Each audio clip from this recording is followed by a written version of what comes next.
नमस्कार विद्यार्थियों, आप सभी विद्यार्थियों का टीचर्स क्लास वे के यूट्यूब प्लेटफॉर्म पर स्वागत है।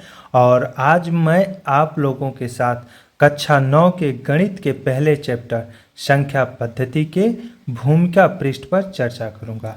तो चलिए देखते हैं कि आज हम यहाँ से क्या कुछ सीखते हैं। सबसे पहले हम जानने का प्रयास करेंगे कि प्राकृत संख्याएं किसे कहते हैं। प्राकृत संख्याओं के क्या उदाहरण हैं। तो प्राकृत संख्याएं ऐसे संख्याओं को प्राकृत संख्या कहा जाता है जिनकी गणना की जाती है, अथवा शून्य से बड़े पूर्णांक को प्राकृत संख्या कहा जाता है। उदाहरण के लिए 1, 2, 3, 4 से लेकर अनंत तक की जो संख्याएं हैं हम उन्हें प्राकृत संख्याएं कहते हैं। ऐसे भी हम जानते हैं कि जहां से गणना का क्रम या गिनती का क्रम प्रारंभ होता है वहां से हम लेकर अनंत तक की जो संख्याएं होती हैं उन्हें हम प्राकृत संख्याएं कहते हैं। उसके बाद पूर्ण संख्याएं। प्राकृत संख्याओं के क्रम में शून्य को सम्मिलित करने पर जो संख्याओं का क्रम बनता है उसे हम पूर्ण संख्या कहते हैं। पूर्ण संख्या की परिभाषा क्या है, हम उसे देखते हैं। शून्य से अनंत तक की सभी धनात्मक प्राकृत संख्याओं को पूर्ण संख्या कहते हैं। उदाहरण के तौर पर 0, 1, 2, 3, 4 से लेकर अनंत तक की जो संख्याएं हैं हम उन्हें पूर्ण संख्याएं कहते हैं।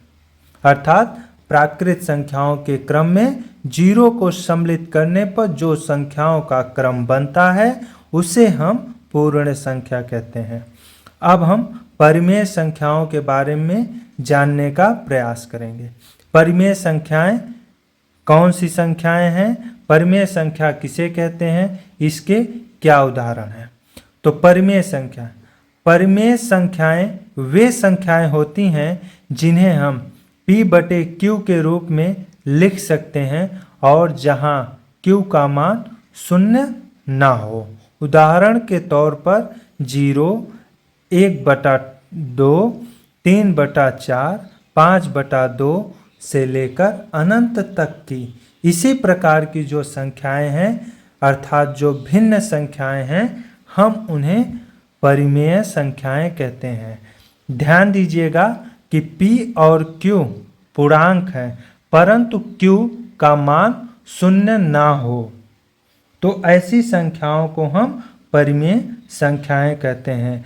परिमेय संख्याओं के अंतर्गत प्राकृत संख्याएं, पूर्ण संख्याएं और पूर्णांक भी आते हैं। मान लीजिए जैसे कोई संख्या -4 है तो क्या यह एक परिमेय संख्या है? बिल्कुल है। -4 को हम -4/1 लिख सकते हैं और 1 का मान 0 से अधिक है अर्थात यहाँ पर Q का मान 0 के बराबर नहीं है। जब Q का मान 0 के बराबर ना हो तो हम ऐसी भिन्न संख्याओं को परिमेय संख्याएं कहते हैं। अब हम अपरिमेय संख्याओं के बारे में जानने का प्रयास करेंगे कि अपरिमेय संख्या क्या होती है, इसके क्या उदाहरण हैं। अपरिमेय संख्या ऐसी संख्याएं जिन्हें P/Q के रूप में ना लिखा जा सके उसे हम अपरिमेय संख्या कहते हैं। उदाहरण के तौर पे √2, √2, √3, √5, √15 और पाई इत्यादि अपरिमेय संख्याएं हैं।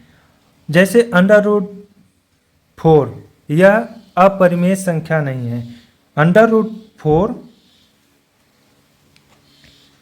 यह अपरिमेय संख्या नहीं है क्योंकि इसका मान 2 आएगा और 2 एक परिमेय संख्या है।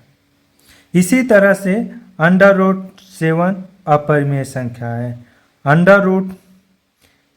8 अपरिमेय संख्या है। अंडर रूट 6 अपरिमेय संख्या है। Under root